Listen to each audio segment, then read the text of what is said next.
Many TTRPGs devolve into a series of fights. How do you create compelling combatants for the heroes to face or combat situations that are more engaging? It's a bit weird how we talk about things dissolving or devolving into combat as if that's somehow a bad thing. In most games, combat is the most complicated and rewarding area of the game.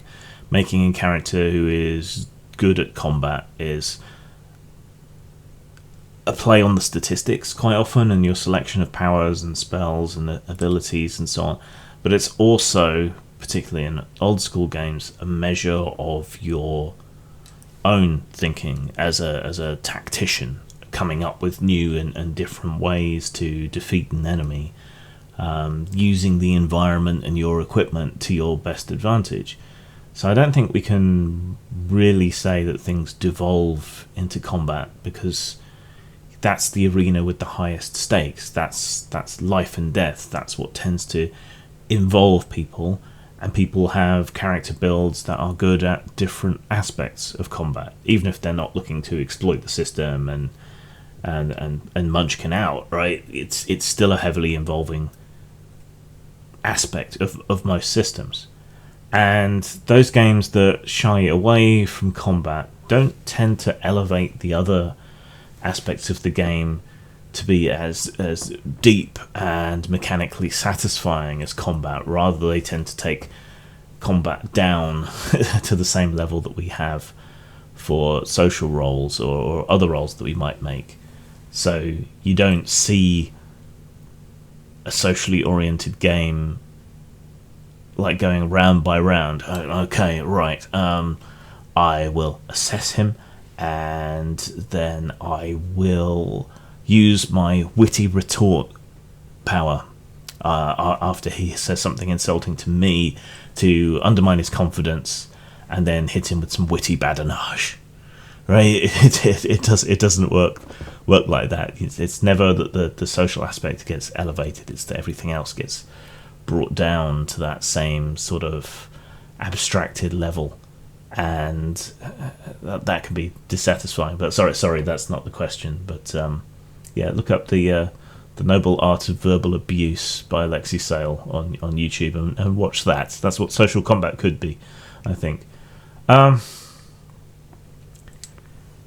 I think it's down to, and this is difficult because it's a lot of load on the GM, but you have to think about, okay, what are these creatures? What are their strengths?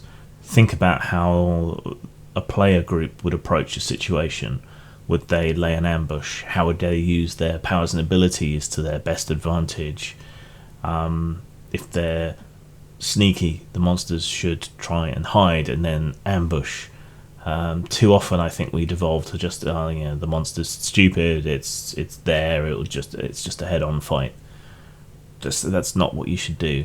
I mean, that opening section of the first episode or the first manga of Goblin Slayer is pretty brutal. And the idea is to show that goblins are like one step above rats for beginner adventurers to kill, or at least that's the idea that a lot of people have.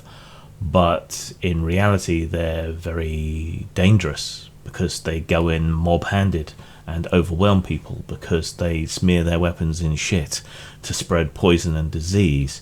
They lay traps and double blinds and tunnels that don't lead anywhere so they can get in behind people.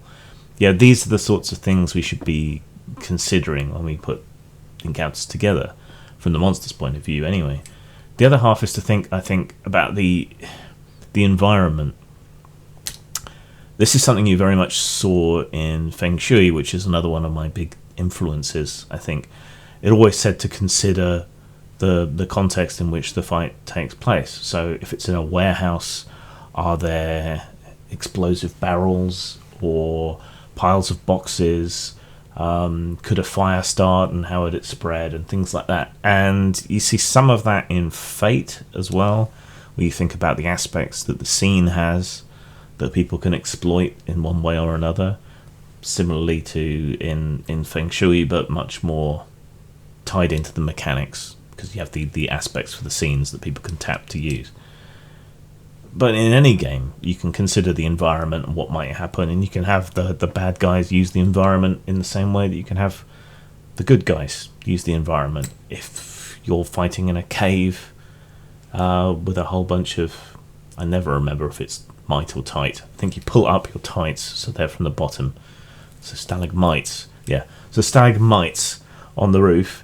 A player might hit the idea of shooting at them or setting off a spell on them to bring them crashing down on the people below. There's no reason the monsters can't do that.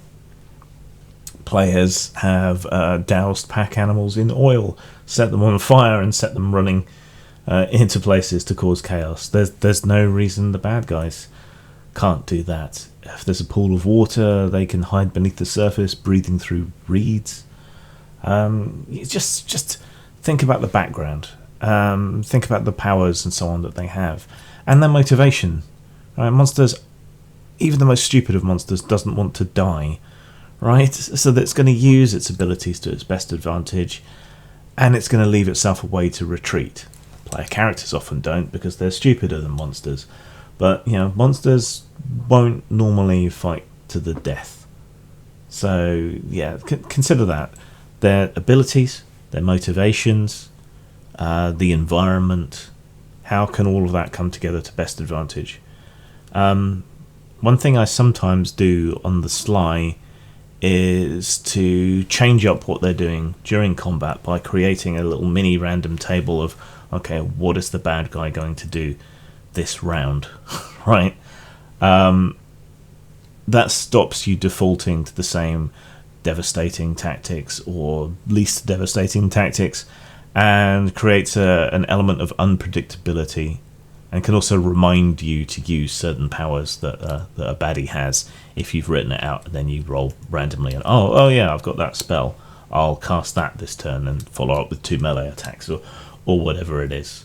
So yeah, those are the things to keep in mind, I think. But it's a lot to keep track of as a games master, and I don't think anyone will blame you for not keeping track of it all. And I think combat is usually the most mechanically deep, high stakes and rewarding element of a role-playing game anyway, at least for some people. So I don't think you need to worry too much. Just the mere fact that they're in a fight and their lives are on the line is engaging enough for a lot of people.